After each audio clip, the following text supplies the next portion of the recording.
All right, let's just jump right into this explainer and unpack the massive AI news that dropped on July 23rd, 2026. We are talking about the collision of your personal health data and artificial intelligence. For years, our devices have just been passively collecting all these biological metrics, but we're now crossing a major threshold where frontier AI models can actually interface directly with that exact data. Just think for a second about the sheer mountain of life-saving data our wearables collect every single day. We're talking everything from the steps we take to the micro variations in our overnight sleep vitals. It's a literal gold mine of personal biology.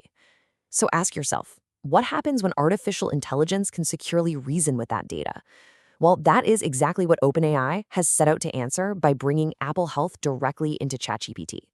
Here's a quick look at our agenda for today. First, ChatGPT meets Apple Health. Second, tracking in the metrics. Third, triggering insights with Health. Fourth, under the hood with GPT-5.6 Sol.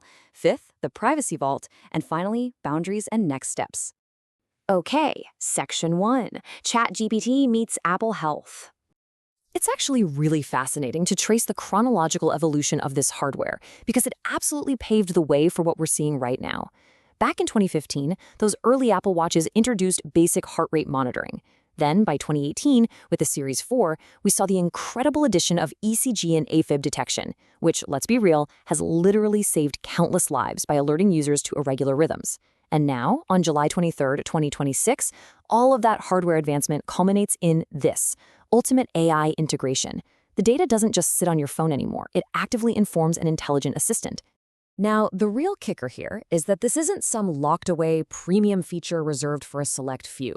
OpenAI is doing a really broad rollout. If you're an eligible U.S. user, 18 or older, you can connect your Apple Health and even supported U.S. hospital systems like One Medical. And whether you're on the free, Go, Plus, or Pro tier, you are getting access to this. It's bringing personal medical records right into your everyday AI ecosystem. Moving on to Section 2, tracking the metrics. Just look at the sheer volume and variety of biological metrics we're talking about here.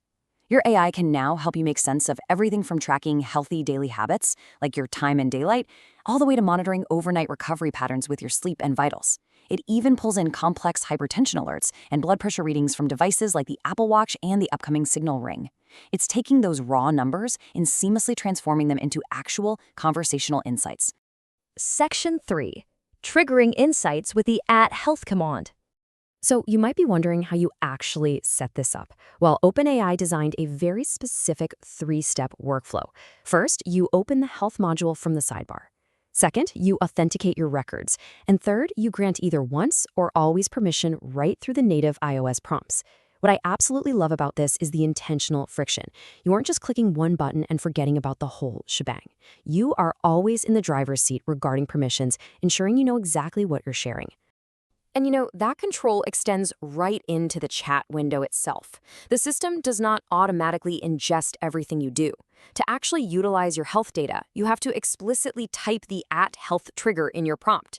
If you're just asking ChatGPT for a pancake recipe, your heart rate data stays entirely out of the equation. This deliberate context trigger pattern prevents accidental data leakage, and it gives you complete 100% control over your session. All right, Section 4, under the hood with GPT-5.6 Sol. Let's look at the specific tech making this possible. GPT-5.6 Sol. This isn't just your standard chatbot. It's a frontier model that's been uniquely fine-tuned to reason across detailed clinical data. Crucially, it utilizes structured reasoning and explicit uncertainty markers. What does that mean? Well, if your metrics are incomplete, it will actively ask for the missing context. It's designed from the ground up to prevent overconfident advice, and it will explicitly flag situations where you really just need to go see a human medical professional. When you compare it to the previous model, GPT 5.5 Instant, you can really see how GPT 5.6 Sol is a massive leap forward for high-stakes medical contexts. Where the older model brought basic health intelligence to the free tier, Sol brings enhanced performance specifically tailored for complex inquiries. It dramatically reduces those hallucination risks when we're dealing with something as important as your biology. Section 5. The Privacy Vault. Of course, mixing health data with AI triggers massive privacy concerns, right? Well, OpenAI addresses this through what they call compartmentalized encryption. These are layered safeguards explicitly designed to isolate your health data from your standard chat history. You can rest assured that your sensitive health metrics are literally locked in a virtual vault. They are not going to bleed over into your general-purpose prompts or cross-contaminate your unrelated workflows. Notice the strict boundaries of that vault, especially for the developers watching. If you look at the standard Codex workflow, it absolutely cannot access your health context. Your biology data will for sure not be used to train automated coding tools or generate scripts. It is entirely restricted to secure, session-bound processing that's isolated strictly for your personal at-health sessions. Finally, Section 6, Boundaries and Next Steps. It's super important to quickly run through these specific limitations to sort of ground the excitement in reality. Right now, this feature is geographically restricted to the US, and it lacks international provider support.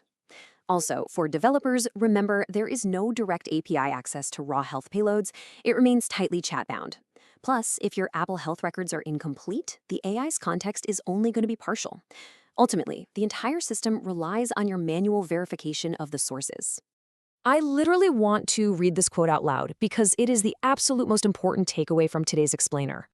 The model explains and contextualizes but does not diagnose. Hammer this home in your mind. ChatGPT is a highly advanced organizer and contextualizer of your Apple Health data. It is an amazing tool to help you understand your metrics, but it is not and absolutely does not claim to be a replacement for your doctor. So, we've seen how hardware from 2015 has evolved to feed the frontier AI models of 2026, locked safely behind compartmentalized encryption and user-controlled triggers. As this technology becomes more deeply integrated into our daily lives, I'll leave you with this provocative thought to chew on. Where exactly do you draw the line between artificial intelligence and your personal biology? Are you ready to let an AI into your health vault? It's a fascinating new frontier, and I definitely encourage you all to explore it safely and thoughtfully. Thanks for learning with me today.